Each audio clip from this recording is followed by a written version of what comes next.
Welcome to this 9th video on formatting a long document to look professional using the full features of a word processor. This is the 9th video out of 10, and you need to have watched the previous 8 to understand all the references that I will make here to different features. But if you already know the features, things like tab stops and styles and headers and fields, etc., well, you can jump right straight into this video without a problem. In this video, I'm going to very quickly show you how your word processor can auto-generate some of the most important parts of your document, which is the front material, your table of contents, and your table of figures and authorities. And most important for this is that because they are fields and they are auto-generated, drawing on the heading styles that you have used to format your document, you do not need to worry about updating them manually. So when you type in your document and you make changes or the page number changes because you've added extra text, you don't need to go back and go, oh, well, where does chapter 4 begin and what was the correct page number for chapter 4? Your word processor will do it for you automatically. The important preconditions for this to work is that you have styled the appropriate text correctly. The table of contents, that means that you have used headings for whether it's your chapters or your subsections, so that you have used the appropriate headings 1, 2, and 3 for your document. This is another subheading here. I've only gone down to heading level 2 for this document, but that'll do just fine to show my point. You have to have used your styles appropriately. That is what is pulling all my headings into my navigation page on the left here. It is also what will pull my headings into a table of contents. So if I go back up to my pre-material here, this was just a little dummy piece of text I put for display purposes earlier in the previous videos. I want to put in a table of contents that will automatically update when my document changes. To do this, I go Insert, and you can see that there is, now where is it? No, sorry, it's in References, not in Insert. Go to the References tab at the top of your menu. And mine takes a little while to load because I've got a few little plugins installed on my software, and that makes it a little bit slower. References, table of contents. So there's your button. They give you a whole bunch of options. I just go normally for the standard ones that look pretty good. You can customize it. The table of contents too is styled, and you can go and change those styles later. So I'm just going to go with automatic table of contents. And straight away, there you go. It's highlighted in gray. It goes contents with header 1 being used to format, heading 1 being used to format that. In fact, if I go back to home, you can see it says TOC heading. It's a special style of its own. And this will be introduction, formatted with hyperlink, but it's also using TOC1, TOC2, TOC heading as the levels. So these are actually hyperlinks into the document in the auto-generated table of contents, and it's really, really useful. But I might go, hang on, there's a bit too much space between these. TOC1, which is how entries in the table of contents format anything with heading 1 in your document. I might go, okay, it's drawing from the style paragraph. Oh, it's a paragraph style, so it's drawing on normal, and my normal has quite a lot of space before and after. And I wanted that because that looked quite good in my main body, but it looks a little bit too breezy in my table of contents. Quite difficult to follow the lines from left to right, so I'm going to make it a little bit smaller. That looks better. Can you see now how all of these ones here that draw from a heading level 1, so introduction, chapter 1, they've all gone a little bit more close together. Now I do the same for TOC2, which is the entry for heading 2 in my document. Same story, paragraph, No, I'll have single line, thank you, and I'll make this only 3 point. Okay, okay, and look at that. That is much neater. Isn't that nice and neat? Can you see how the tab stops are using those leaders that we had before? I turn off my reveal formatting. And there is my table of contents. Very, very nice. Thank you very much. What happens if I add a new section, a new chapter, or a new subheading? Let's go to chapter 4. I have one subheading there, but in fact, I'm going to add another one. Here is another subheading for chapter 4. Being a savvy person, I know I'm going to make that heading 2. There you go. Straight away it appears in my navigation pane. And what do you know? Table of contents, update table, update entire table, not just the page numbers because there's a new heading. There it is right there. Very nice, thank you. And it'll do that for all of my heading styles. If I add a heading 3, I will also have to go and change TOC3 to make sure that it doesn't have that spacey gapping in it because I want it to be a little bit more compressed. But that's it. Everything is done. Because I've styled my document correctly, my table of contents is nice and tidy. If you've not added extra headings, if you've just added extra text, there we go. I don't want.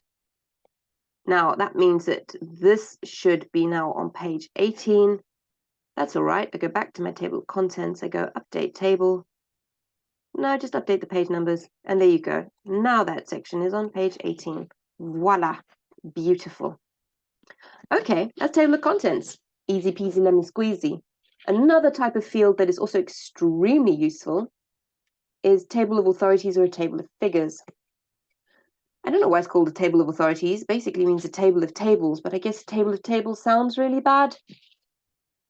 But any kind of diagram or table in your document should ideally be listed in the front. Let's have a look. If I was to insert a random, I don't know, I'm going to just put in a stock image, something that is relatively easy, and I'm going to go, okay, insert that picture for me. It has to download it apparently, but that's okay. Right, I have baguettes in my thesis. Straight away after my image, please remember this, the caption for an image or a table goes under the document, not on top. And I'm going to go references, insert caption. Figure 1, which is styled, yes, you guessed it, with a figure style. 3 delicious looking baguettes. Making me hungry. I can change what this looks like. I pick it's a figure, not an equation or a table, it's a figure. So you can make 3 lists in the front. You can say a list of tables, a list of equations, a list of authorities. I can exclude the label from the caption, but not actually want it in. I can define a new label. I'm not going to do that. I can jig the numbering. I'm not going to show you that today. All I want to show you is there is my caption. And you can see, there you go. There's the caption style.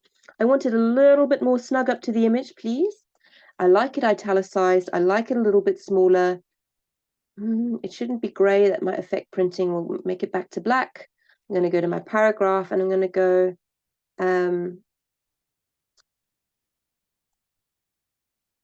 that's all right. After is 10 is fine. Make it a little bit more snug.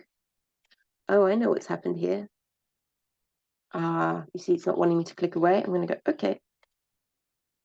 But in fact, what I'm going to do is I'm going to pick my image and I'm going to go, right, text wrapping, what is called tight. And there we go. That looks a lot better. No, caption. All right, so it's a little bit more snug underneath my image. That's how I like it. And I'm going to go Thank you very much. Save that. Now, imagine I had 10 or so of these in my document. I can go back to my front material and I can go, all right, there's my table of contents, but what about all the images? I go insert, same again, references, captions, insert table of figures. Right align page numbers, show page numbers. Caption label is figure. The web, I'm not really particularly worried about the web version. I want the printable version. I'm going to go, okay. And there you go. I can go, right, figure 1, 3 delicious looking baguettes. That happens to be on page 9. I'm going to say here, table of figures. I'm going to style that with whatever style I choose. In this case, it might be TOC heading. And it will do the same for any caption that I have inserted using the insert caption function. Now, what's quite nice about that is you get another feature on here called cross-reference. For example, if I click on here by going Control-click, it's a nice thing, it's actually a hyperlink, it'll take me straight there. I might go here,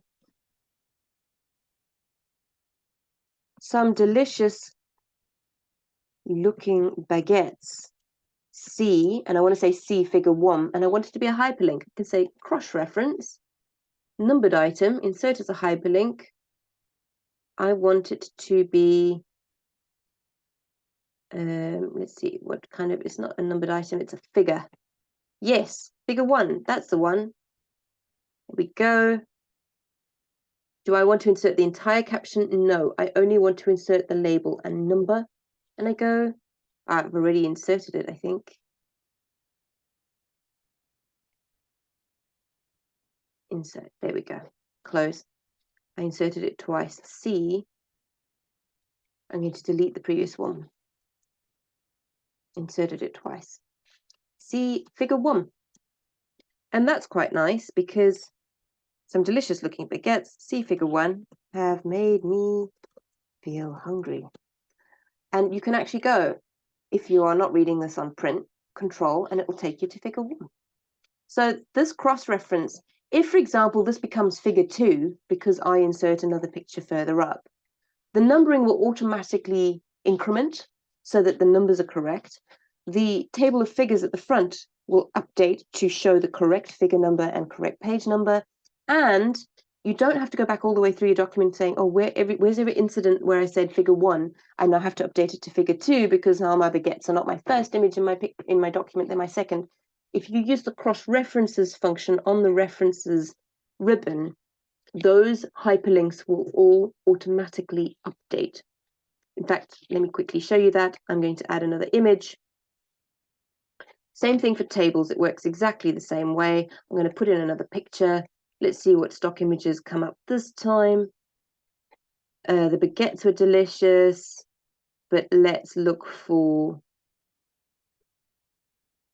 I'm looking for food now. It put me in the mood for something to eat. All right, pasta.